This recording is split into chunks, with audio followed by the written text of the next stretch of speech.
नमस्कार, मैं हूं आपके साथ सोनिया चौहान। हमारे खास कार्यक्रम मसला में आप सभी का स्वागत है। हरियाणा विधानसभा चुनाव के लिए बिसात बिछनी शुरू हो गई है। कुछ ही महीनों के बाद हरियाणा विधानसभा का चुनाव होने वाला है और इसके लिए सभी पार्टियों ने अपनी तैयारी शुरू कर दी है। भारतीय जनता पार्टी पूरी मजबूती के साथ चुनाव लड़ने की रणनीति बना रही है। वहीं किरण चौधरी और उनके बेटे श्रुति चौधरी पार्टी छोड़ने के कारण हरियाणा कांग्रेस में चल रही गुटबाजी विधानसभा चुनाव से ठीक पहले सामने आ गई। हरियाणा कांग्रेस में बड़ी सेंधमारी करते हुए बीजेपी ने कांग्रेस के वरिष्ठ नेता, तेज तर्रार नेता किरण चौधरी को पार्टी में शामिल कर लिया है और किरण चौधरी के साथ ही उनकी बेटी और पूर्व सांसद श्रुति चौधरी भी बीजेपी में शामिल हो गई। किरण चौधरी के बीजेपी में शामिल होने से भारतीय जनता पार्टी को तो शाम विधानसभा सीट पर मजबूती मिलेगी, तो वहीं अब किरण चौधरी के करीब 1000 समर्थक सीएम सैनी की अगुवाई में बीजेपी में शामिल हो गए। तो वहीं भूपेंद्र सिंह हुड्डा ने चंडीगढ़ में प्रेस कॉन्फ्रेंस के दौरान प्रदेश सरकार पर जमकर निशाना साधा और विधानसभा चुनाव में कांग्रेस के जीत का दावा किया। वहीं जेजेपी और इनेलो भी मिशन विधानसभा में जुट गई हैं।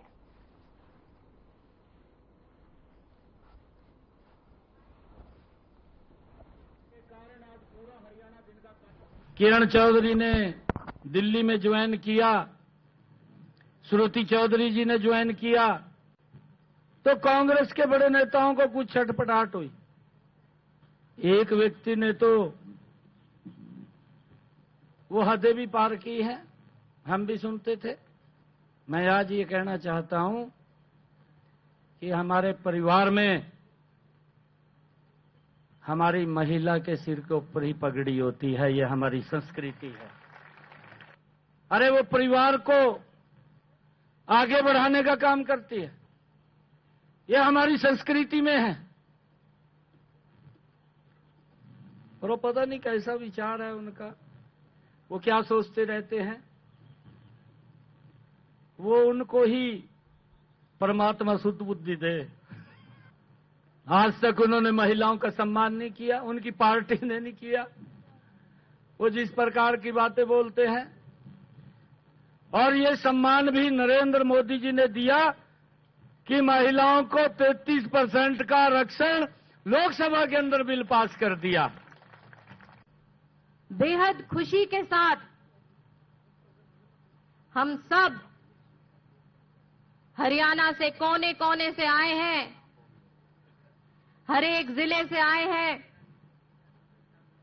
चाहे वो मेंबर्स हो, सरपंच हो, एमसीज हो, जिला पार्षद हो, पदाधिकारी हो। आज हम सब इकट्ठे होकर आए हैं बीजेपी को और मजबूत करने और सीएम साहब को और मजबूत करने, ताकि इनके कुशल नेतृत्व में हरियाणा उसी तरीके से आगे बढ़े, हर वर्ग आगे बढ़े, 36 बिरादरी आगे बढ़े, गरीब, किसान, मजदूर, युवा, सबको लगे कि ये हमारी सरकार है। इतना मान सम्मान के साथ जो है, ये जो हमारे बहुत ही तगड़े कार्यकर्ता हैं जो पूरे प्रदेश भर में फैले हुए हैं, जिले जिले के अंदर, गांव-गांव से जहां से आए थे, मेन जो लोग हैं उनको आज बुलाया गया था। उन्होंने पार्टी की सदस्यता जो है यहीं पर ग्रहण करी, आपने देखा। और माननीय मुख्यमंत्री जी ने उनको आश्वासन दिया कि आने वाले समय के अंदर पूरी तरह से जो है उनका मान सम्मान और उनका काम जो है सबसे सर्वोपरि रखकर आगे किया जाएगा। कितने कारीगर? आज जो है 1123 की लिस्ट थी, थोड़े से लोग और आगे थे, मेरे ख्याल में 1150 हो गए होंगे। पर ये लोग वो हैं जो हर एक जिले से आए हैं, हर एक जिले से, हर एक जो है कस्बे से, उस तरह के जो मेन लोग हैं, जिनके अंदर एमसी हैं, जो सिटिंग एमसीज हैं, सिटिंग जो हैं जिला परिषद के मेंबर हैं, सिटिंग जो हैं हमारे सरपंच साहब हैं, सिटिंग हमारे जो हैं मार्केट कमेटी के जो चेयरमैन हैं। टीम के साथी सुरेंद्र सिंह जी की टीम के साथी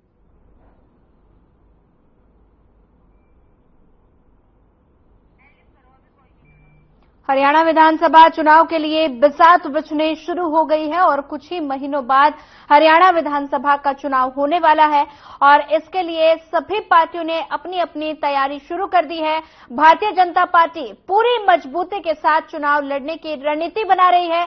वहीं किरण चौधरी और उनकी बेटी पार्टी छोड़ने के कारण सामने आया है, जिसमें हरियाणा कांग्रेस में चल रही गुटबाजी विधानसभा चुनाव से पहले ठीक सामने आ गई और साथ ही हरियाणा कांग्रेस में बड़ी सेंधमारी करते हुए बीजेपी ने कांग्रेस के वरिष्ठ नेता और साथ ही तेज तर्रार नेता कही जाने वाले किरण चौधरी को पार्टी में शामिल कर लिया।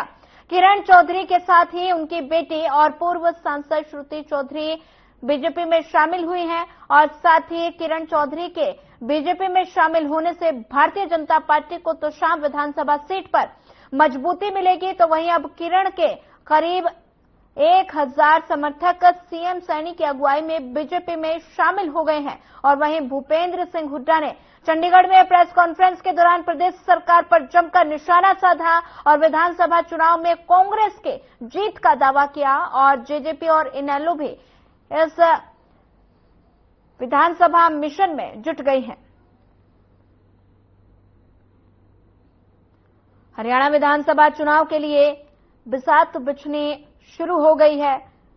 जोड़ तोड़ के समीकरण शुरू हो गए हैं और साथ ही कुछ ही महीनों बाद हरियाणा विधानसभा का चुनाव होने वाला है और इसके लिए सभी पार्टियां पूरी मजबूती के साथ चुनावी मैदान में उतर चुकी हैं। अपनी अपनी तैयारियां सभी पार्टियों ने शुरू कर दी है। भारतीय जनता पार्टी पूरी मजबूती के साथ चुनाव लड़ने की रणनीति बना रही है। तो वहीं किरण चौधरी और उनकी बेटी के पार्टी छोड़ने के कारण हरियाणा कांग्रेस में चल रही गुटबाजी विधानसभा चुनाव से पहले ठीक सामने आ गई और साथ ही हरियाणा कांग्रेस में बड़ी सेंधमारी करते हुए बीजेपी ने कांग्रेस के वरिष्ठ नेता तेज तर्रार नेता किरण चौधरी को पार्टी में शामिल कर लिया है। किरण चौधरी के साथ उनकी बेटी और पूर्व सांसद श्रुति चौधरी भी बीजेपी में शामिल हो गई हैं। किरण चौधरी के बीजेपी में शामिल होने से भारतीय जनता पार्टी को तोशाम विधानसभा सीट पर मजबूती मिलेगी और साथ ही अब किरण के करीब 1000 समर्थक सीएम सैनी की अगुवाई में बीजेपी में शामिल हो गए हैं।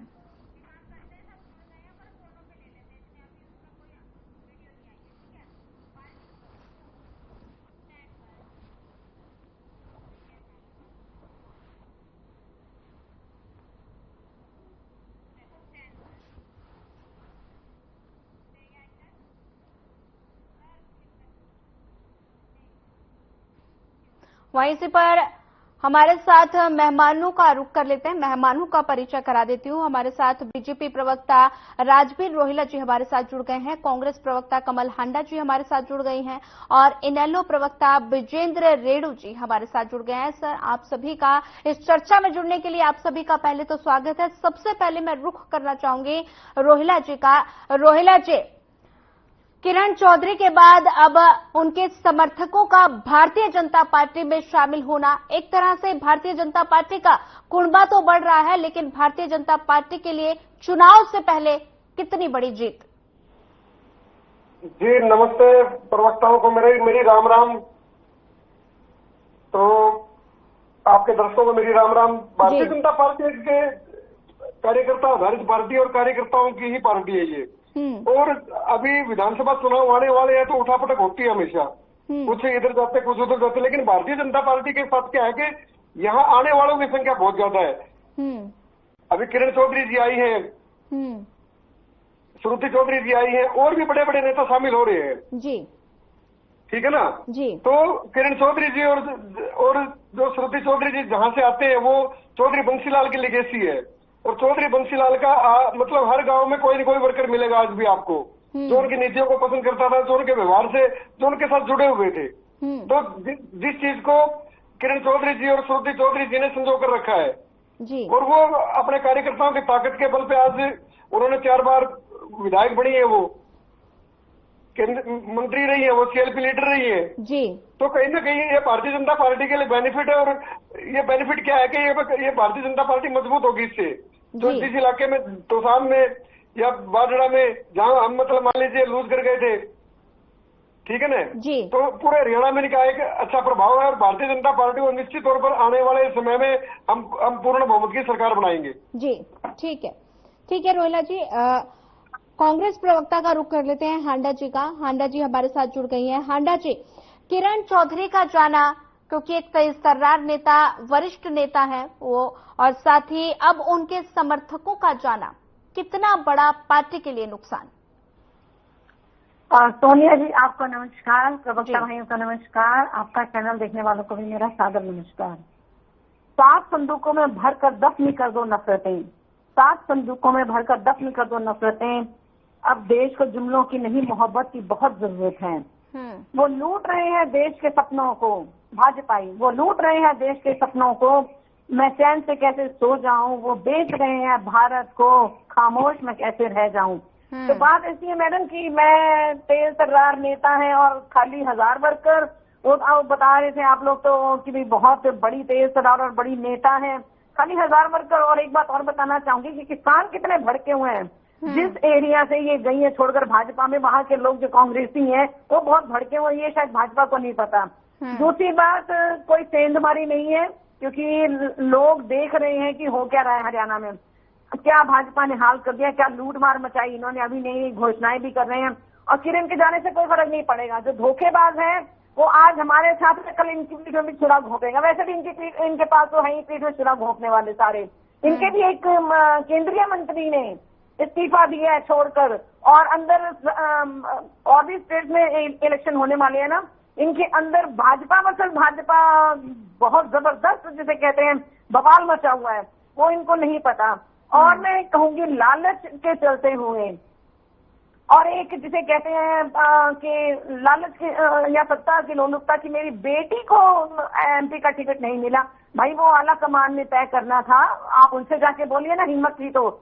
अब दोबारा पार्टी में आने वाला मुंह नहीं रहेगा।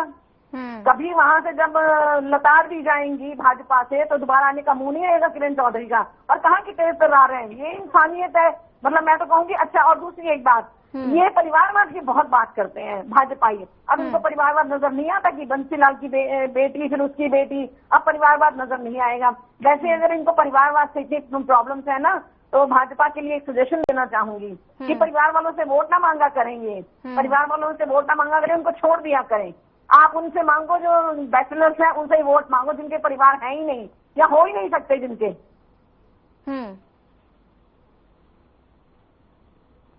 हाँ जी, मैं बता दी, आप सिर्फ बता रही हैं 1000 वर्कर्स मजबूती मिलेगी। देखो बयानबाजी तो इन्होंने करनी है भाजपाइयों ने कि मजबूती मिलेगी। किरण चौधरी आई है, तेज तर्रार नेता, बड़ी नेता। अरे बड़ा हुआ तो क्या हुआ, जैसे पेड़ खजूर, पंछी को छाया नहीं, फल लागे अति दूर। ठीक है, बोलिए और पूछिए, क्या पूछेंगे? ठीक है हांडा जी, वापस लौटूंगी आपके पास। इनेलो प्रवक्ता हमारे साथ विजेंद्र रेड्डी जी भी बने हुए हैं। विजेंद्र जी, आपने दोनों प्रवक्ताओं को सुना, और अभी मेरा आपसे सीधा सवाल है कि भारतीय जनता पार्टी का लगातार कुनबा बढ़ रहा है, ऐसे में क्या इसका फायदा इनेलो को मिलेगा, क्योंकि वोटर्स टूटेंगे, क्या लगता है? हाँ, देखिए सोनिया जी, इंडियन नेशनल लोकदल पार्टी अपने आप में मजबूत पार्टी है। किस पार्टी के नेता टूटकर कहाँ जाता है, किसमें जाता है, किसका जाता है, इससे हमें कोई फर्क पड़ने वाला नहीं है। इंडियन नेशनल लोकदल पार्टी एक जमीन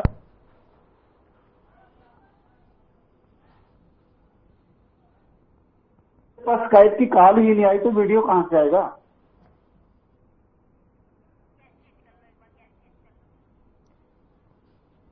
ठीक है, संपर्क शायद उनसे टूट गया है, दोबारा फिर संपर्क साधने की कोशिश की जाएगी।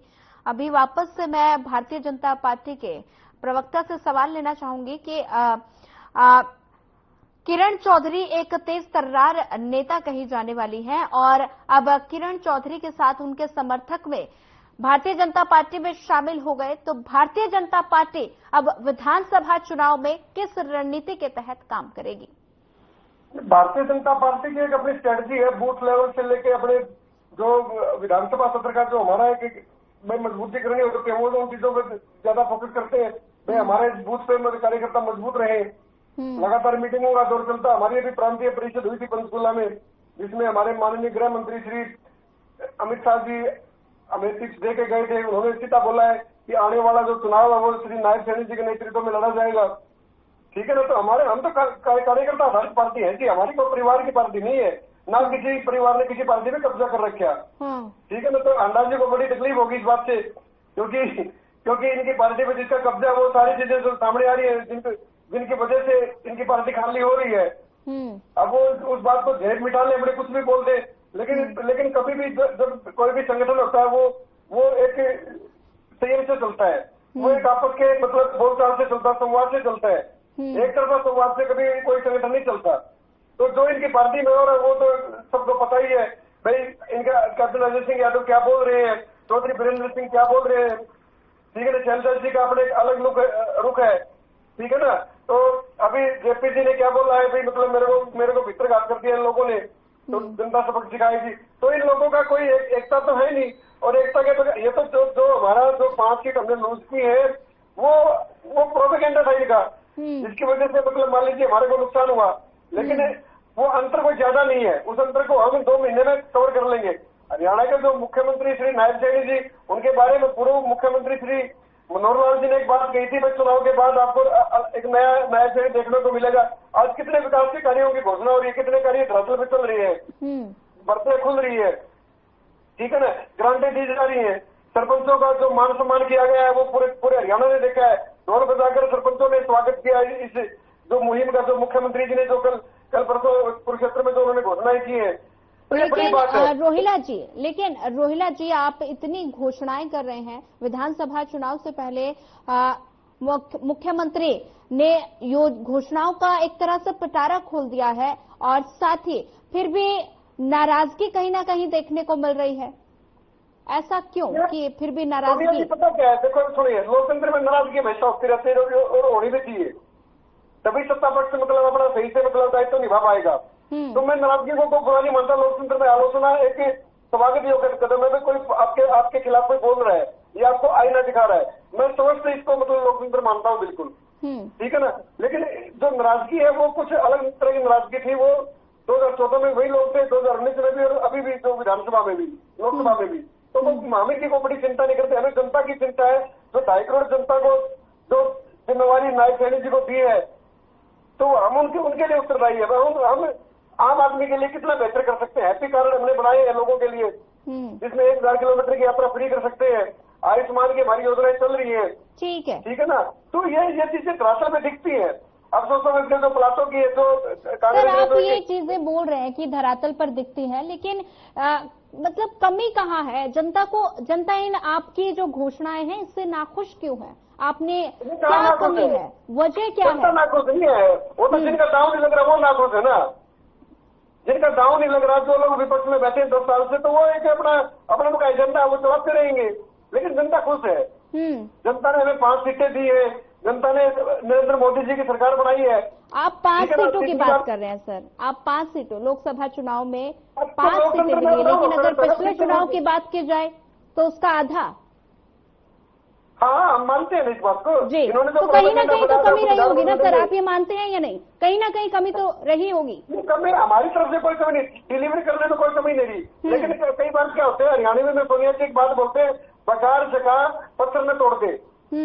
जो इन्होंने लोगों को बहकाया, जो इन्होंने लोगों को सिखाया, भाई प्रोपेगेंडा सुविधाएं बदल देंगे, खत्म कर देंगे। ठीक है, इसी पर जवाब ले लेते हैं। हांडा जी बड़ी व्याकुल हो रही है जवाब देने के लिए। हांडा जी, तमाम तरह के आरोप कांग्रेस पार्टी के ऊपर लगाए गए हैं। उन्होंने कहा है कि जनता को बहकाने का काम कांग्रेस पार्टी ने किया है, और साथ ही किरण चौधरी का भारतीय जनता पार्टी में आना एक तरह से भारतीय जनता पार्टी को मजबूती। कैसे देखती हैं? मैंने कह दिया, जो पीठ में छुरा घोंप कर गई, जिसको पार्टी ने इतना दिया उसने उसकी कद्र नहीं की, तो वो इन झूठे लोगों की कद्र कब तक करेंगी वो भी देखते हैं। जरा इंतजार कीजिए। अब इन्होंने कहा कि हमारा समंदर खाली होता है, तो मैं इसके लिए एक शेर कहना चाहूंगी राजवीर जी, सिकंदर कभी किसी के आगे नहीं झुकता, तारा टूटकर भी जमीन पर नहीं गिरता। अरे गिरते हैं हजारों दरिया समंदर में, लेकिन समंदर किसी दरिया में नहीं गिरता, ठीक है। और आपकी तो घोषणाएं एकता की बात करते हैं, आते यहाँ कितनी गुटबाजी, कितने राज्यों में प्रॉब्लम चल रही है, आपके बीजेपी वर्सेस बीजेपी हो रहा है और घोषणा मंत्री बन गए। सुन लीजिए अब आप आराम से, घोषणा मंत्री और पैसे कहाँ, 4.5 लाख करोड़ की जो आपने कर्जा ले ली उसकी किस्त भी तो दे रहे हैं। 21 लाख सरपंचों को, कितने सरपंच हैं हरियाणा में, कितनों को पैसे देंगे, और वो भी 2 लाख से 21 लाख से सिर्फ घोषणाएं हैं आपकी, सब झूठी घोषणाएं। जनता समझ रही है अब आपके जुमलों में के झांसे में वो नहीं आने वाली, ना ही झांसा राम जी के झांसे में आने वाली है, ठीक है।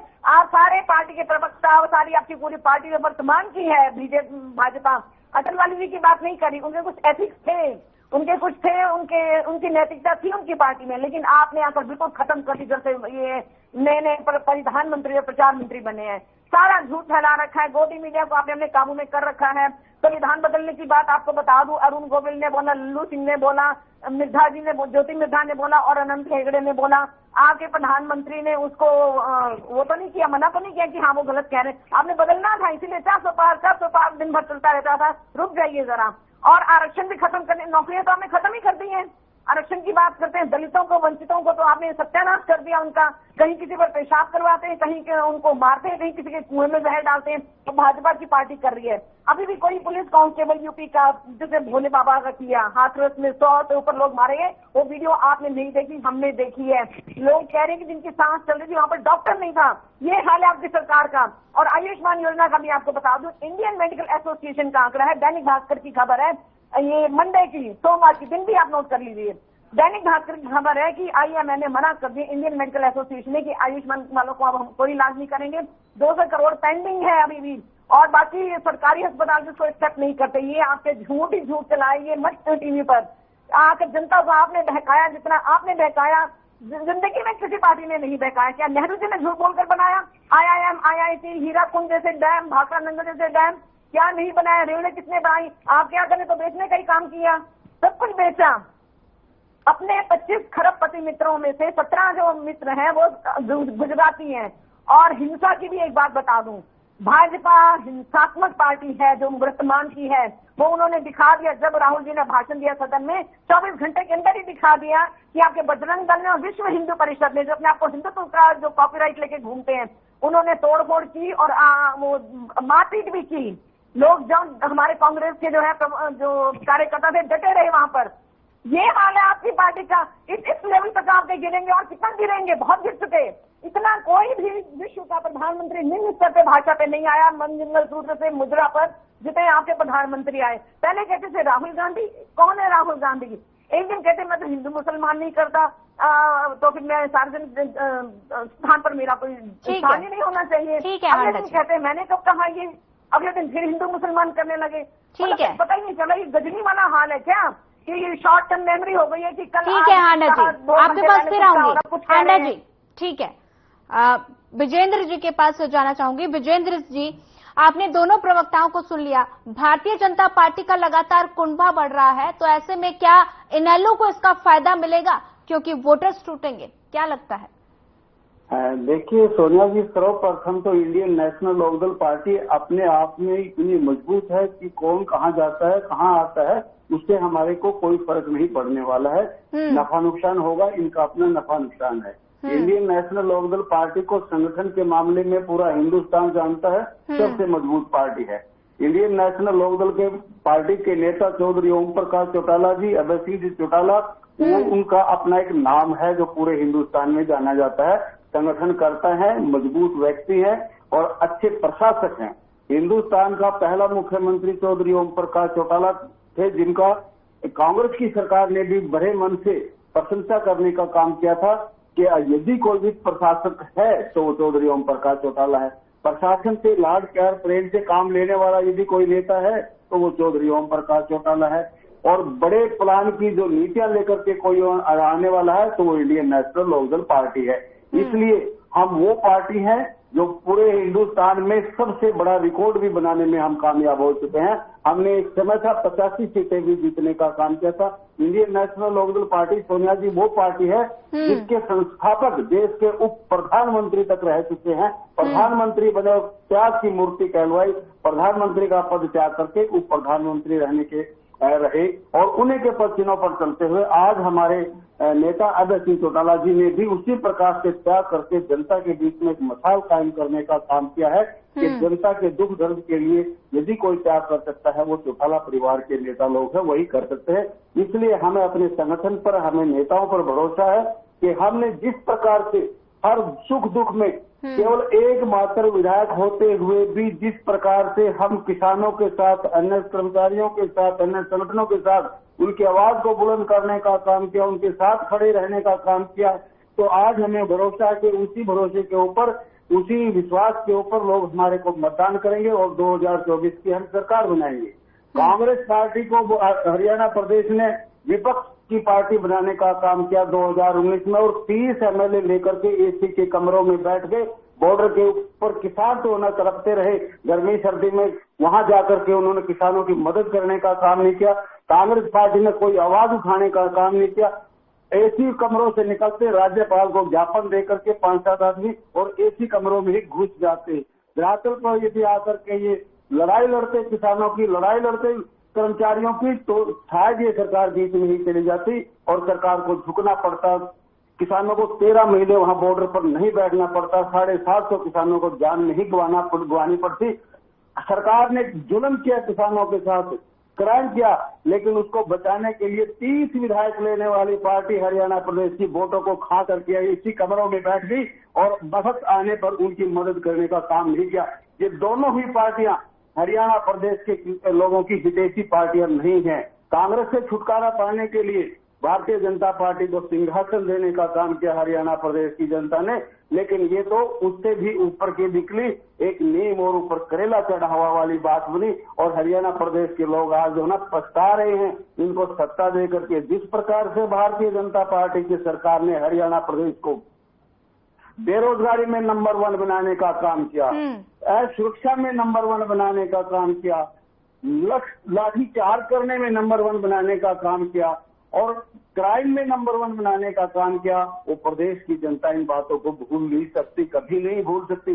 जिस प्रकार से सरपंचों के ऊपर एक गलत कानून लागू करके उनके ऊपर लाठियां बरसाई और आज सरकार घुटनों के बल आकर के अपने द्वारा ही बनाए गए कानूनों को वापस ले रही है, तो मैं पूछना चाहता हूं आपके चैनल के माध्यम से हरियाणा प्रदेश की सरकार से कि आपने कानून बनाया, कानून के विरोध में पंचायतों ने चंडीगढ़ पंचकुला में जाकर के धरने प्रदर्शन किए और आपकी लाठियां खाई और आज आपने मान लिया कि हमने कानून गलत बनाए थे, तो उन लोगों को क्या, जिन्होंने इस कानून के विरोध के स्वरूप जेलों में जाना पड़ा, लाठियां खानी पड़ी, अपने घर बिस्तर छोड़ करके पंचकुला में डेरा लगाना पड़ा, आखिर उनकी क्या गलती थी? सरकार की गलती की सजा पंचायतों को भुगतनी पड़ी, तो उसकी सजा लोकसभा में उन लोगों ने इनको दिखाया, तो आज ये इस कानून को वापस लेने का काम कर रहे हैं। इस बात से डर करके कहीं लोकसभा वाला हाल तुम्हारा विधानसभा में भी ना हो जाए, इसलिए सोनिया जी इन कानूनों को वापस लेने का काम कर रहे हैं।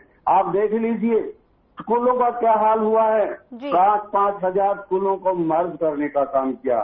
सोनिया जी कितना बुरा हाल है। किसी राष्ट्र के विकास के लिए सबसे महत्वपूर्ण घटक शिक्षा, उस शिक्षा को भी इन्होंने खत्म करने का काम किया, उसको भी पछाड़ने का काम किया। आज हरियाणा प्रदेश के स्कूलों में, कॉलेजों में 50% से ज्यादा पोस्ट वैकेंट पड़ी है बच्चों को पढ़ाने के लिए, अध्यापक लिए। बड़े शर्म की बात है। मैं समझता हूँ अगर सरकार को शर्म हो तो इनको शर्म से जरूर पानी में डूब जाना चाहिए। आज 850 स्कूलों में एक टीचर है, 350 स्कूलों में एक भी टीचर नहीं है। हरियाणा प्रदेश के 350 स्कूलों में एक भी टीचर नहीं है सोनिया जी।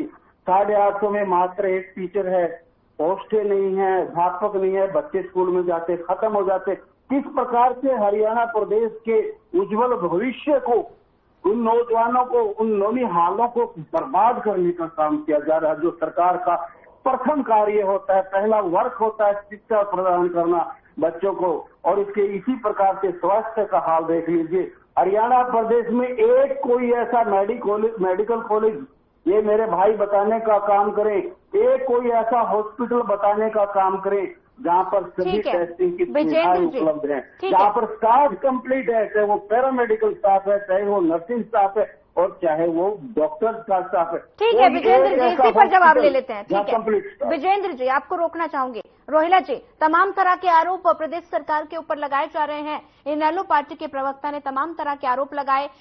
स्कूलों में शिक्षक नहीं है, किसान को लेकर आरोप लगाए जा रहे हैं, किसान विरोधी भारतीय जनता पार्टी है, तमाम तरह के आरोप लगाए गए हैं। हर वर्ग भारतीय जनता पार्टी से परेशान है।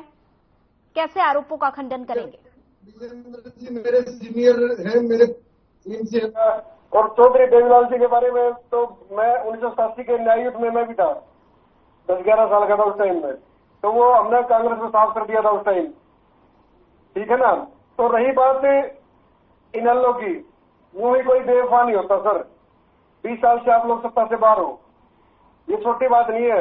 मंथन का समय आपके लिए है, क्योंकि समय बदल गया। आज आपका सिर्फ एक विधायक और आपके जो वोट आई है परसेंटेज, वो आपने पता भी होगा लोकसभा की, मुझे कहने की आवश्यकता नहीं है। तो कहीं ना कहीं जो आपसे चूक हो रही है आप उनमें सुधार कीजिए, बजाय हमारे पे उंगली उठाने के। आपने किसानों की बात की, कितने किसानों ने आपको वोट दिया आपको पता है उस चीज का, ठीक है ना। तो आपका जन समर्थन खत्म हो चुका है, आपका जन समर्थन बिल्कुल खत्म हो चुका है। 1.5% वोट आया आपको लोकसभा में, और विधानसभा में क्या आएगा? आपके श्याम सिंह राणा जी पार्टी छोड़ रहे थे, जिनको आपने कैंडिडेट घोषित किया था। आप कह रहे थे हमारा मजबूत है, वो तो संगठन सचिव थे आपके, तो वो क्यों छोड़ के जा रहे हैं पार्टी को? 5 तारीख को उन्होंने खुद बयान दिया है टीवी में, मीडिया में उनकी बात आ रही है। भाई 5 तारीख को मैं मुख्यमंत्री श्री नारायण सैनी जी के नेतृत्व में मैं भारतीय जनता पार्टी को ज्वाइन करूंगा। तो सर आप मंत्र का समाज के लिए है। भारतीय जनता पार्टी सर कोई बात नहीं, भारतीय जनता पार्टी हर क्षेत्र में काम किया है, शिक्षा के क्षेत्र में काम किया है। आप जहां हम रहते हैं आसपास, हम स्कूलों में जाके देखे मैंने, वहां सिर्फ हमारे गरीब परिवारों के बच्चे पढ़ते हैं। बस सिर्फ जो हम यहाँ टीवी पे बैठ के डिबेट मारते हैं ना, ये हमारा कोई किसी का बच्चा नहीं पढ़ता सरकारी स्कूल में। तो चैरिटी बिगिंस होम, तो ये बड़ी बात है। मैं कहीं ना कहीं समाज में आज जो स्कूलों के आप कह रहे हो जिनको मर्ज किया गया है, उनको बंद नहीं किया गया, मर्ज किया गया है, क्योंकि संख्या कम हो रही है। संख्या कम क्यों हो रही है? प्राइवेटाइजेशन ज्यादा हो रहा है स्कूलों का। हर गांव में 2-2 3 स्कूल खुल रहे हैं। ठीक है, 6 महीने को 1000 रुपए, सुनो 6 महीने को 1000 रुपए मतलब एडमिशन करे हैं। ठीक है, विजेंद्र जी जवाब देना चाह रहे हैं। ठीक है रोहिला जी, आपको रोकना चाहूंगे। विजेंद्र जी क्या कहेंगे? छोटे भाई रोहिला जी, आपने बिल्कुल ठीक कहा। हमारे को एक सीट मिली, जनता ने हमारे को वोट काफी कम दिया। हमें उम्मीद थी लोकसभा में भी ज्यादा वोटों की उम्मीद थी, क्योंकि हमने किसानों के लिए मदद की थी, हमें ज्यादा वोट मिलेंगे। लेकिन दरअसल असली कारण क्या रहा कि ये पोलराइजेशन होगा। भारतीय जनता पार्टी को हराने के लिए सभी लोगों ने मन बनाया कि कांग्रेस पार्टी के पास 30 एमएलए है, इनका बड़ा जनाधार फिलहाल आज के हालात में है, इसलिए इनको वोट दे दो और वो सारी वोट वहां चलेगी। लेकिन विधानसभा में देखना छोटे भाई, हमारे को बहुत बढ़िया वोट मिलेंगे, हम काफी सीट जीतने का काम करेंगे। दूसरी बात किसानों की आपने कही, किसानों ने कितने वोट दिए? देखिए, हमने किसानों के लिए जो करना चाहिए था उसका भी सवाया करके दिया हमने किसानों को। अब किसानों ने वोट नहीं दी, उसका पहला कारण पोलराइजेशन और नेशनल गवर्नमेंट, एंड सेकंड उनका जवाब तो किसान ही दे सकते हैं। हमने किसानों के लिए क्या, ये आप भी मानते हो, ये कमल हांडा जी भी मानती हैं कि हमने किसानों के साथ खड़ा होने का काम किया और उनके लिए त्याग पत्र भी दिया, दोबारा हम चुनाव में भी गए।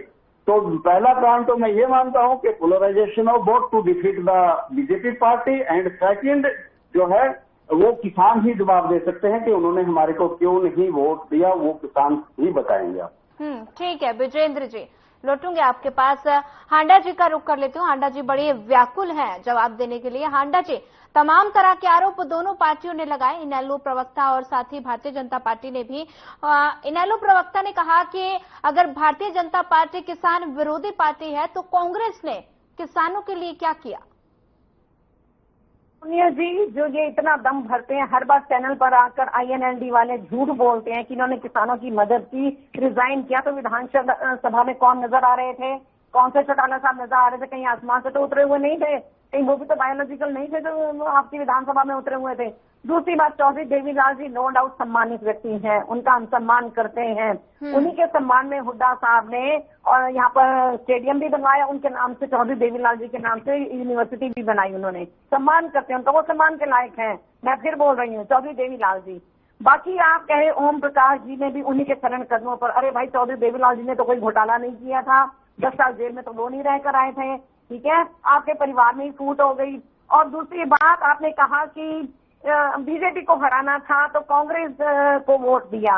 अरे भाई बीजेपी को हराना है तो आपको वोट क्यों नहीं मिला? आप भी तो 10 सीटों पर लड़े थे, आपकी तो एक भी सीट नहीं आई। 1.5% वोट है, उन्होंने नहीं बोला रोहिला जी ने, मैं बोल देती हूँ, 1.5% वोट मिला आपको सिर्फ पूरे हरियाणा में। और आइए आपके जो है सबसे तो जमानत ना 1.5, सुनिए आगे, सुन लीजिए। और दूसरी बात, अरे सुन लीजिए, हम भी सारी खबर रखते हैं, ऐसी बात नहीं, चैनल पर यूं ही नहीं बैठते हम लोग, सुन लीजिए। अब है आपके तो सुप्रीमो हार के 200 की 200 आपकी जमानतें जब्त होंगी, आपकी भी और आपके जो परिवार में से निकला हुआ जो डीएनए था उनकी भी 200 की 200 जमानतें जब्त हो गई, ठीक है। अब दूसरी बात आई थी, मैं बताना चाहती हूँ रोहिला जी को कुछ बातें। जो ये झूठ बोलते हुए इनकी जीवा थरथराती नहीं, इनके चेहरे पर माथे पर शिकन नहीं आती, मसल ट्विचिंग नहीं आती, और कहते हैं चैरिटी बिगिंस एट होम, वाकई में होनी चाहिए। सबसे पहले तो आपको सच बोलना चाहिए, ठीक है, कि प्रवक्ता सच बोले, लेकिन प्रवक्ता यहाँ पर धड़ाधड़ झूठ बोल रहे हैं सिर्फ आपको अपनी पार्टी को डिफेंड करने के लिए, अपने निजी स्वार्थों के लिए आप ऐसा कर रहे हैं। मुझे बताइए कि रेडू साहब मुझे बताएं कि आपने किसानों के लिए किया क्या है।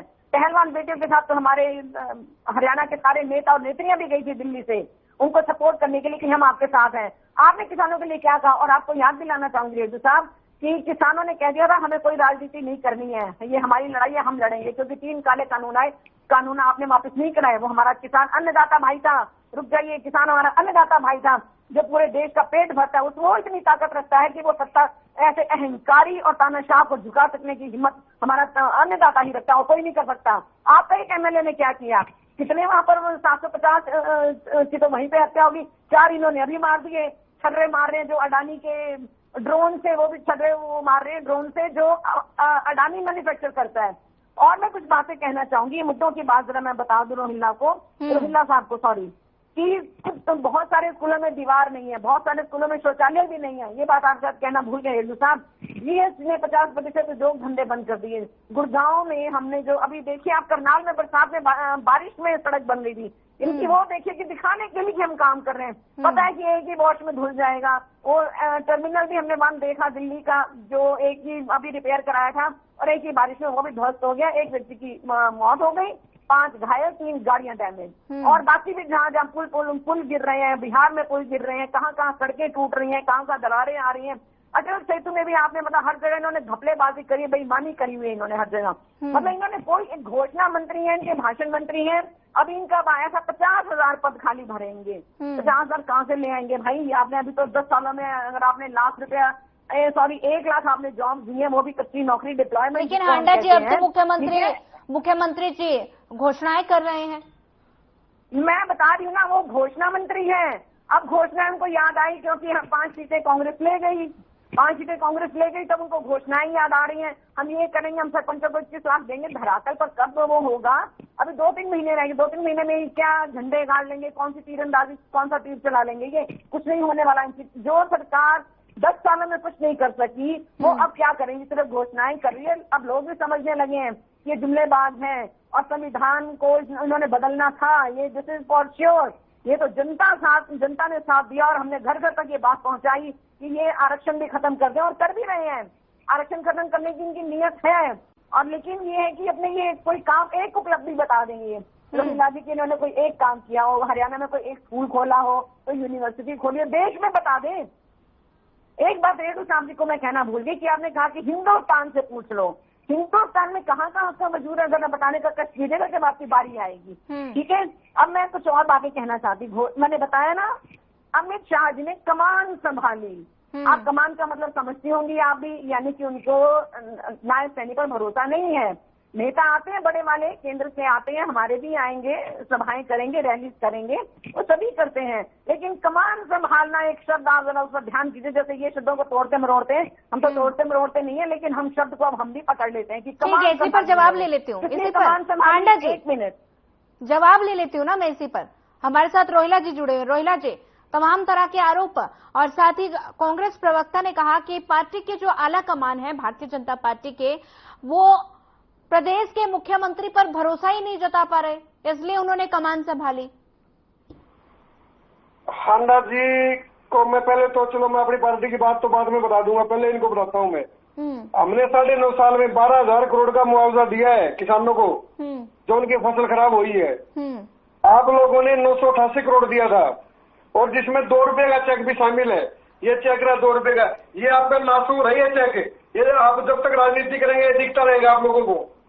ये आपकी वो स्टैंप है जो आपने किसानों के साथ बचा मजाक, जो आपने किसानों का बचा मजाक किया था। ये वो स्टैंप है जो कांग्रेस के, जो हरियाणा कांग्रेस के माथे पे लिखी गई है। भाई इन्होंने किसानों के साथ क्या क्या किया था, ठीक है ना। तो किसानों की बात मत करिए आप। ये चेक है बर्बाद के रूप में। मैं बिल्कुल ये वो लगी है जो किसानों के नासूर है। भाई आप लोगों ने किसानों के साथ बच्चा मजाक किया। चौधरी भजनलाल की सरकार थी जब लड़ाई थी, सुनो मेरी बात आप, मैं बताता हूँ आपको। आप लोगों ने अपने चहेते लोगों को पैसा बांटा था 1995 में जो लड़ाई थी। बचन सिंह आर्य अगर था आपका मंत्री, ठीक है ना। हमें पता है, हम गांव में रहते हैं। भाई आप लोगों ने कैसे अन्याय किया गरीब लोगों के साथ, जिनका कमरा डूब गया, जिनका इंजन डूब गया, आपने खोटा पैसा नहीं दिया, और जिनका कोई नुकसान नहीं है उनको हजारों रुपए दिए थे आपने। मैं उस टाइम की बात कर रहा हूँ, ठीक है ना। इनकी आवाज ब्रेक हो रही है, आप इनका जी ठीक है इनकी थोड़ी सी रोहिला जी की, जरा आप इनका सवाल दोहरा दीजिए, मैं जवाब दे दूंगी। मैं ठीक है, रोहिला जी बात पूरी कीजिएगा। मैं ये कह रहा हूँ ना भाई, इन्होंने किसी के लिए कुछ नहीं किया, सिर्फ अपना पेट भरा है। सीएलयू कितने किए इन लोगों ने, वाड्रा के केस कितने चल रहे हैं आपके। उटा साहब पे जो केस है वो कोई ईमानदारी के केस थोड़ा ना, वो भारत पाकिस्तान की वो जीत के आए हैं वो लोग, ठीक है ना। 7 करोड़ की जमीन कैसे 58 करोड़ की होगी, कैसे वो 2 महीने बाद 175 करोड़ की होगी, वो तो दी गई। ठीक है रोहिला जी, इसी पर जवाब ले लेती हूँ। हांडा जी, तमाम तरह के आरोप, किस तरह से खंडन करेंगे आरोपों का? मैं हांडा जी, आवाज मिल पा रही है आपको? आपकी आ रही है, रोहिला जी की नहीं आ रही है, उनकी कट रही है बीच में। रोहिला जी ने तमाम तरह के आरोप लगाए हैं हांडा जी कांग्रेस पार्टी के ऊपर। जैसे, हाँ बताइए, आरोप बताइए, फिर मैं जवाब देती हूँ इनको। आवाज जवाब दूंगी जी। किसानों को लेकर उन्होंने तमाम तरह के आरोप लगाए हैं कि किसानों के लिए कांग्रेस पार्टी ने कुछ नहीं किया, किसानों की दुर्दशा खराब की, और तमाम तरह के आरोप उन्होंने लगाए हैं। दुर्दशा किसानों की इस टाइम धरने पर कौन बैठा है? दिल्ली में 750 किसान किसने मारे? इनकी सरकार ने मारे। 3 काले कृषि कानून लाकर किसी से कंसल्ट नहीं किया, क्योंकि मोदी जी को लगता है आई मी एंड माई सेल्फ, मैं बायोलॉजिकल भगवान का भेजा हुआ परमात्मा मेरी आत्मा से सीधी बात करता है। तो उनके जो मन में आया, एक दिन मन में आया, सुबह उठे आज भी वो कर दो, नोटबंदी कर दो। कोई कंसल्टेशन ही नहीं है, सिर्फ मैं, आई मी एंड माई सेल्फ। मैंने बताया जैसे कि मैं अहंकार बहुत है, उसी अहंकार को जनता ने अब उनको घुटने पर लाकर रख दिया है वहां पर केंद्र में। अब उनकी बॉडी लैंग्वेज देखने वाली होती है, सब कुछ देखने वाला होता है। बाकी हमारे टाइम पे महंगाई क्या थी बता देंगे जरा रोहिला जी। इस टाइम सिलेंडर 1100 पार है। आपका पेट्रोल डीजल जो किसानों को चाहिए होता है वो कितना महंगा हो गया। ट्रैक्टर आपने 10 लाख पे कर दिया और उसकी एक्सपायरी भी 10 साल बाद। क्या आप मजाक बना रखे आपने किसानों का, अन्नदाताओं का? और आप मैं भी ये भी बता दें कॉपी किसकी करें, वो भी अभी उस बात पर भी आऊंगी मैं। बाकी एक्टिव भी आपको मिली, महंगाई नहीं थी हमारे टाइम पे। यूरिया का कट्टा 50 किलो का 400 में मिलता था, आपने 10 किलो उसमें से भी लूट लिया और 1450 का आपने वो 40 किलो का आपने यूरिया का कट्टा कर दिया।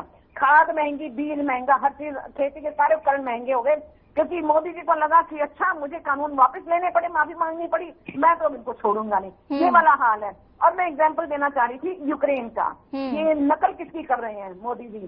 कहते हैं नकल में भी अकल चाहिए। यूक्रेन में महंगे, वहां पर कॉर्पोरेट ज्यादा खेती करता है। उनकी महज पॉपुलेशन कितनी है? 3.5 करोड़। 3 करोड़ 50 लाख को क्या होती है? कोई बहुत ज्यादा नहीं। वो शायद हमारे स्टेट्स में ही एक स्टेट ही हमारा निकल आएगा। और यूपी की तो वैसे भी जनसंख्या आप देख लीजिए कितनी है, 24 करोड़ है। तो कितने उसमें यूक्रेन आ जाएंगे? तो ये नकल करते हैं दूसरे। आंटा जी, आप वहाँ यूक्रेन पहुंच गई है, बात हरियाणा की हो रही है, हरियाणा की राजनीति की बात हो रही है, बात किरण चौधरी की हो रही है, बात विधानसभा चुनाव को लेकर हो रही है, आप हरियाणा से सीधा यूक्रेन पहुंच गई। तो भला हमने क्या किया?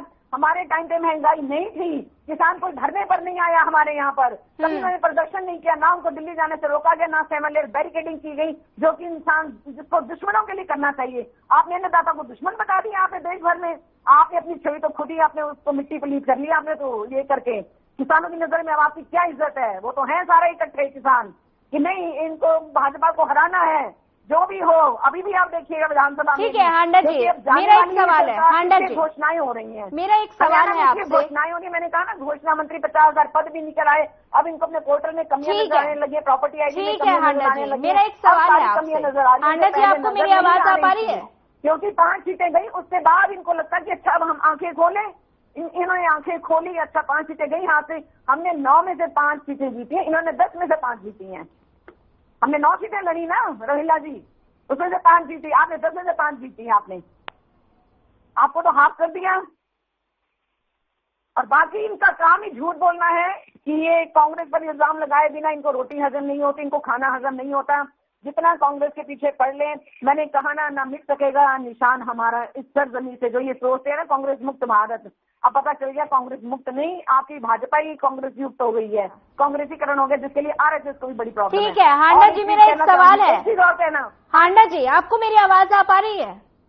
जी आ रही है। ठीक है हांडा जी, मेरा एक सवाल है आपसे कि लोकसभा चुनाव की अगर बात की जाए तो लोकसभा चुनाव में कांग्रेस ने 5 सीटें जीती हैं, कार्यकर्ताओं का कहीं ना कहीं मनोबल तो बड़ा है, लेकिन अब विधानसभा चुनाव की अगर बात की जाए तो विधानसभा चुनाव में कांग्रेस किस रणनीति के साथ आगे बढ़ रही है? सोनिया जी, रणनीति बनाने वाले हमारा शीर्ष नेतृत्व है, वो तय करेगा। मैं प्रवक्ता हूँ, मैं प्रवक्ता का काम कर रही हूँ मैं, ठीक है, वो शीर्ष नेतृत्व तय करेगा। ये बात को तो ये लोग भी मानेंगे, दूसरे प्रवक्ता भी जो बैठे हुए हैं। बाकी हमने दुर्दशा नहीं की, हमने भारतीय जनता पार्टी पूरी मजबूती के साथ चुनाव की तैयारी में जुट गई है। हांडा जी, भारतीय जनता पार्टी गए थे वेदांता में, वहाँ पर पता नहीं कौन से चेकअप कराने के लिए गए थे, डॉक्टर्स को चेक करने गए थे, और इधर दुष्यंत चौटाला को आपने कमान संभालने को बोल दिया कि जी आप संभालो, मेरे से नहीं संभलता। वैसे भी वो 2 साल से गुहार लगा रहे थे, मेरे से हरियाणा हैंडल नहीं हो रहा, मेरे को आप यहाँ से हटा दो। ठीक है ठीक है, आपने आंसर भी बोल लिया कीजिए रोहिला जी, मोबाइल पे सारे आंसर मत लिया कीजिए। ठीक है हांडा जी, लौटूंगे आपके पास। विजेंद्र जी के पास मैं जाना चाहूंगी। विजेंद्र जी, क्या आईएनएलडी इनेलो इस बार कोई गठबंधन के मूड में है? देखिए, बीजेपी और कांग्रेस पार्टी को छोड़ करके इंडियन नेशनल लोकदल किसी अन्य दल से, किसी सामाजिक संगठन से गठबंधन करने के लिए तैयार है, और हमारा प्रयास है कि कांग्रेस और बीजेपी को छोड़ करके जिस प्रकार से 2022 में फतेहाबाद की रैली में हमने 3rd फ्रंट बनाने की घोषणा वहां पर की थी, हम उसी 3rd फ्रंट को आगे बढ़ाने की कोशिश करेंगे। जो 3rd फ्रंट हमने एक शुरुआत की थी, उसको कहीं न कहीं कांग्रेस ने हैक करने का काम किया और इंडिया ब्लॉक बनाने का काम किया, और उसमें भी ये फेल हुए, और ये बड़े खुश हो रहे हैं। इंडिया सतर पर 545 में से 99 सीट ले ली, बड़े बड़ा कद्दू में तीर मार दिया भाई। इसलिए 545 में तो मात्र 99 सीट जीत करके 98 सीट जीत करके आप वाह कर रहे हैं, तो सरकार कैसे बनाओगे? 272 तक तो पहुंचना बहुत बड़ी बात होगी आपके लिए। और दूसरी बात, देखिए मैडम जी, आपने पूछा हांडा जी से कि कांग्रेस किस रणनीति के तहत कार्य कर रही है। हांडा जी, मैं बताता हूँ, आपकी रणनीति का खुलासा मैं करता हूँ। आप ज्ञापन देने गए राज्यपाल जी को कि भाई ये अल्पमत की सरकार है, राष्ट्रपति शासन लागू करो, फ्लोर टेस्ट की डिमांड करो। एक दिन ज्ञापन देने के बाद दोबारा कोई आवाज उठाई उसकी? दोबारा किसी से पूछा भाई हमारे ज्ञापन का क्या हुआ? राज्यपाल महोदय जी क्या एक्शन लिए? ये केवल दिखावा मात्र करते हैं। राज्यसभा का इलेक्शन आ गया, बड़ा विपक्ष नंबर 2 की पार्टी कहती है हरियाणा प्रदेश में कि हमारे पास 30 विधायक हैं, और राज्यसभा चुनाव के लिए कहते हैं हम नहीं लड़ेंगे, हम राज्यसभा चुनाव नहीं लड़ेंगे। कोई विपक्ष वाली पार्टी आकर के हमसे समर्थन मांगेगी तो हम समर्थन देने का काम करेंगे, या विपक्ष वाले पहले हमारे घर में वोट रख करके चले जाओ, फिर हम आगे का सोचेंगे। अरे इलेक्शन से आप भाग रहे हो, ज्ञापन के जुमले करके हरियाणा प्रदेश को गुमराह करने का काम कर रहे हो। कांग्रेस पार्टी बड़े बड़े नेताओं को अपनी पार्टी से निष्कासित कर रही है, निष्कासित होने के लिए मजबूर किया जा रहा है। कितने सारे नेता इनके चले गए हैं और फिर ये कहते हैं कि हम रणनीति इनकी ये है कि संगठन मत बनाना, नहीं तो भाजपा हार जाएगी। बड़े बड़े नेताओं को यहाँ मत रखो, नहीं तो भाजपा हार जाएगी। इनकी रणनीति है किसी प्रकार से दोबारा भाजपा की सरकार बनवाई जाए। इंडियन नेशनल लोकदल पार्टी इनकी रणनीति के बीच में रोड़ा बंद करके डट करके खड़ी होगी और इनको अपने मंसूबों पर कामयाब नहीं होने देगी। आंडा जी कहते हैं घोटाला किया, अरे भाई कौन सा घोटाला किया? ओम प्रकाश चौटाला जी के राज का कोई घोटाला, एक भी घोटाला नहीं हुआ, एक भी घोटाला नहीं हुआ। विजेंद्र जी, समय का अभाव है, मुझे जवाब लेना है, जवाब ले लेते हैं हांडा जी का इसी पर। हांडा जी, आपने इनेलो के प्रवक्ता को सुना, उन्होंने तमाम तरह के आरोप कांग्रेस पार्टी के ऊपर लगाए। उन्होंने कहा कि गुटबाजी है, एक तरह से कांग्रेस जो है अच्छे पार्टी के जो कार्यकर्ता हैं उनको निष्कासित कर रही है। एक रणनीति के तहत भारतीय जनता पार्टी को पार्टी बनाने के लिए कांग्रेस ये रणनीति कर रही है। और साथ में मेरा एक सवाल आपसे ये भी है कि क्या पार्टी में क्या वजह है ऐसी कि कांग्रेस छोड़कर भारतीय जनता पार्टी में लगातार कार्यकर्ता शामिल हो रहे हैं? क्या वजह है कि कार्यकर्ताओं को सम्मान नहीं मिल पा रहा? क्या वजह है? आपने इसे जानने की कोशिश की? इसके बाद राज्यपाल को देने गया हमारा हरियाणा का डेलीगेट, लेकिन इन्होंने कोई जवाब नहीं दिया क्योंकि राज्यपाल गवर्नर इन्हीं का ही है, भाजपा का। किरण बेदी की भी ज्वाइनिंग इन्होंने करी। किरण बेदी को भी इन्होंने डिप्टी गवर्नर बनाया गोवा का। तो इसका मतलब कौन रखता है और किसके हाथ में सबकी वो रहती है कमान? बता दो मुझे जरा। आप भाजपा प्रेमी है, मुझे पता है। कांग्रेस से आपको चिढ़ है, होती रहे, हमें कोई मतलब नहीं है। हम जो हैं हम रहेंगे। आप हमारा मुकाबला नहीं कर सकते। वो विधानसभा में, लोकसभा में तो पता चल गया। आप 10 का दम भर रहे थे ना। आप 10 सीटें जीतने का आपका तो 1.5% वोट प्रतिशत रह गया, हमारा 20% बढ़ गया, भाजपा का 12% घटा। तो फिर आप, क्योंकि आपकी निराशा है, क्योंकि आपको इंडिया गठबंधन में इसलिए नहीं लिया गया क्योंकि आपकी भी आपका कोई भरोसा नहीं है झूठ बोलने में, और आप बिल्कुल भाजपा से मिलते जुलते हैं। आई मस्ट से दैट आप और भाजपा एक ही है, क्योंकि आप लोगों ने मिलकर सरकार भी बनाई हुई है, सांसद भी मिलकर चुने हुए आपने, रेडू जी। तो मैं आपकी निराशा का मेरे पास तो कोई इलाज नहीं है। बाकी डेलीगेट गए थे 2 बार, मैं फिर बता दूं। एक बार सचिव को दिया, गवर्नर के ज्ञापन दिया हमने। दूसरी बार हमारा डेलीगेट गया पूरा गवर्नर हाउस में और वहां पर गवर्नर को हमने हैंडओवर किया मेमोरेंडम, अगर आपको पता हो तो। ठीक है हांडा जी, आपके पास मैं लौटूंगी। रोहिला जी का रुख करना चाहूंगी। रोहिला जी, फाइनल कमेंट दे दीजिए, क्या कहेंगे? क्योंकि लगातार विपक्ष हमलावर है और साथ ही भारतीय जनता पार्टी जो घोषणाएं कर रही है उसको विपक्ष चुनावी घोषणाएं बता रहा है। क्या कहेंगे? कुछ ही सेकंड में जवाब दे दीजिए। मैं बड़ी नम्रतापूर्वक कहना चाहूंगा, अल्टीमेटली बात यह है कि जनता के काम हो रहे हैं, सीधी बात ये है। तो मुझे नहीं लगता कि किसी विपक्ष को, या ठीक है अपना काम करना चाहिए विपक्ष को, लेकिन राजनीति का मतलब क्या होता है, सत्ता का मतलब क्या होता है? यही होता है ना कि जनता को राहत कैसे दी जाए, किसी भी तरीके से दी जाए, किन्हीं भी योजनाओं के तरीके से दी जाए। बस तुम्हारे बकौती है क्या सत्ता? जो ये जो लोग तड़प रहे हैं सत्ता के लिए, जो ये कांग्रेसी डीलर जो तड़प रहे हैं, ये डीलर जो तड़प रहे हैं ना, वो तड़प जनता देख रही है। तो कैसे इन लोगों ने 10 साल लूटा था, ठीक है, और ये उसी लूट को मतलब कंटिन्यू करने के लिए, सत्ता में आने के लिए कोशिश कर रहे हैं। लेकिन जनता समझती है ये हरियाणा की जो नायब सैनिक की सरकार है, ये गरीबों को समर्पित है, वंचितों को समर्पित है, शोषितों को समर्पित है। रोहिला जी, समय का अभाव है। ठीक है रोहिला जी, हमारे साथ जुड़ने के लिए आपका धन्यवाद। कांग्रेस प्रवक्ता हांडा जी हमारे साथ जुड़ी थी, आपका भी धन्यवाद। और इनेलो प्रवक्ता बृजेंद्र जी हमारे साथ जुड़े हुए थे, आपका भी धन्यवाद। और लगातार विधानसभा चुनाव को लेकर सभी पार्टियां एक दूसरे पर हमलावर है। विपक्ष लगातार सत्ता पक्ष पर हमलावर नजर आ रहा है और वहीं मुख्यमंत्री की घोषणाओं को चुनावी घोषणाएं बता रहा है। तमाम तरह के आरोप भारतीय जनता पार्टी के ऊपर विपक्ष लगा रहा है और साथ में ऐसे में विधानसभा चुनाव के सियासी समीकरण क्या होंगे ये तो वक्त ही बताएगा। सियासी ऊंट किस करवट बैठेगा ये भी वक्त बताएगा। फिलहाल इस बुलेटिन में इतना ही। ज्यादा खबरों के लिए बने रहिए हमारे साथ। नमस्कार।